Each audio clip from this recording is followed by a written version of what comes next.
फरेंदा में भव्य हिंदू सम्मेलन, हनुमानगढ़ी के महंत स्वामी महेश योगी महाराज ने किया संबोधित।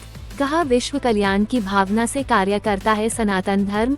आपको बता दें कि राष्ट्रीय स्वयंसेवक संघ के 100 वर्ष पूर्ण होने के उपलक्ष्य में पूरे देश में चलाए जा रहे कार्यक्रमों के अंतर्गत फरेंदा के बरदाहिया बाजार में हिंदू सम्मेलन का आयोजन किया गया। कार्यक्रम के मुख्य अतिथि अयोध्या धाम हनुमानगढ़ी से पधारे डॉक्टर स्वामी महेश योगी जी रहे। कार्यक्रम में सर्वप्रथम भारत माता के चित्र पर माल्यार्पण एवं दीप प्रज्वलित कर प्रारंभ किया गया। हिंदू सम्मेलन में आए हुए अतिथियों को अंगवस्त्र व माल्यार्पण कर पूर्व विधायक बजरंग बहादुर सिंह, पूर्व विधायक चौधरी शिवेंद्र सिंह, नगर अध्यक्ष प्रतिनिधि राजेश जायसवाल, पूर्व सभासद संजय जायसवाल एवं एडवोकेट अतुल श्रीवास्तव द्वारा स्वागत किया गया। हिंदू सम्मेलन को संबोधित करते हुए अयोध्या से पधारे हनुमानगढ़ी के महंत डॉक्टर महेश योगी ने कहा कि सनातन धर्म विश्व कल्याण की कामना से कार्य करता है। वर्तमान में तमाम ऐसे अराजक तत्व पूरे समाज को बांटना चाहते हैं। तमाम ऐसी दलें भी कार्य कर रही हैं जो जाति के नाम पर, परिवारवाद के नाम पर कार्य कर रही हैं, जो देश हित में नहीं है। उन्होंने कहा कि सर्वप्रथम राष्ट्रहित की भावना से कार्य करना चाहिए। आज जनपद महाराजगंज आनंद नगर के फरेंदा में एक हिंदू महासम्मेलन में आने का मुझे अवसर प्राप्त हुआ और मैं देख रहा हूं कि यहाँ के जनमानस के, यहाँ जनपद के जो हमारी युवा पीढ़ी है, जो हमारे विद्यार्थी हैं, उनमें राष्ट्रीयता जगे, राष्ट्र के प्रति क्रांति की ज्वाला जागृत हो और हमारा हर एक बालक भगवान शंकराचार्य जी के पदचिन्हों पर चल करके, भगवान रामानंदाचार्य जी के पदचिन्हों पर चल करके, स्वामी विवेकानंद जी के पदचिन्हों पर चल करके, छत्रपति शिवाजी के पदचिन्हों पर चल करके राष्ट्र का अनुगामी बने और 21वीं सदी का भारत एक नए भारत के रूप में अभ्युदय हो और भारत विश्व गुरु के रूप में प्रतिबिंबित हो।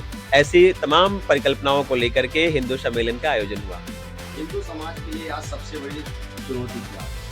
देखिए, हिंदू समाज जो है भारत का, ये वसुधैव की बात करता है, सर्वे भवन्तु सुखिनः सर्वे सन्तु निरामया की बात करता है, विश्व कल्याण की बात करता है। लेकिन जब जब हम धर्म के प्रति पथ पर आगे बढ़ते हैं तो अधर्म भी कहीं न कहीं से पीछे लग जाता है। हमें खंडित करने के लिए, विखंडित करने के लिए हम अनादिकाल से देखें, भगवान राम धर्म की स्थापना के लिए निकले तो रावण का मर्दन करना पड़ा। भगवान श्री कृष्ण धर्म की स्थापना के लिए निकले तो कंस का मर्दन करना पड़ा। आज उसी तरह से भारत में तमाम घुसपैठियों का आगमन हो रहा है।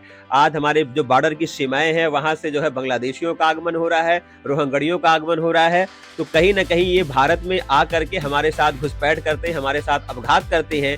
इसलिए हम सभी एक चेतना शक्ति को जागृत करने का काम कर रहे हैं कि भारत में आए हुए घुसपैठियों की पहचान हो और जिस तरह से हमारे पूर्वजों ने असुरों का मर्दन करके धर्म की स्थापना की है, उसी तरह भारत के स्वाभिमान के लिए, भारतीय संस्कृति के लिए, सनातन धर्म के लिए, हिंदुत्व के लिए हमारे भारत का जो हिंदू बालक है वो हिंदुत्व के नाम पर एक जो है खड़ा हो। और जिस तरह से स्वामी विवेकानंद जी ने कहा था कि हम गर्व से कहो हम हिंदू हैं, उस विचारधारा के साथ, चंदन तिलक के साथ हमारा बालक समर्थता के साथ खड़ा हो और इन सब का सामना करते हुए भारत में पुनः समृद्धशाली संस्कृति को स्थापित करे और भारत को विश्व गुरु की राह पर ले जाने का कार्य करे। बांग्लादेश में हो रहे हिंदू पे अत्याचार हो रहे हैं, ये दुर्भाग्यपूर्ण है। लेकिन देखिए, हम क्या कहते हैं, हमारी सेना जब समर्थशाली होती है, हमारा संगठन जब समर्थशाली होता है, हम कहते हैं ना संघे शक्ति कलयुगे, तो हमारे जो संघ की शक्ति है ना, वो अगर प्रबल होती है तो हम कभी हार नहीं मानते।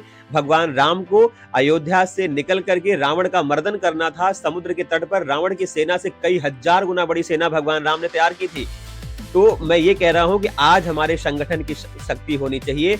हमारा हिंदुत्व टूट रहा है। भगवान राम ने कोल को जोड़ा, भील को जोड़ा, सबरी माता का को प्रणाम किया, मल्ला जो है निषाद राज को जोड़ा, सारे धर्म वर्ग समुदाय को जोड़ा। जिस तरह से हमारे जो है क्रांतिकारी वीरों ने सारे पंथ मजहब को सबको मिला करके, सबको बसंती चोला पहना करके देश को आजादी दिलाई।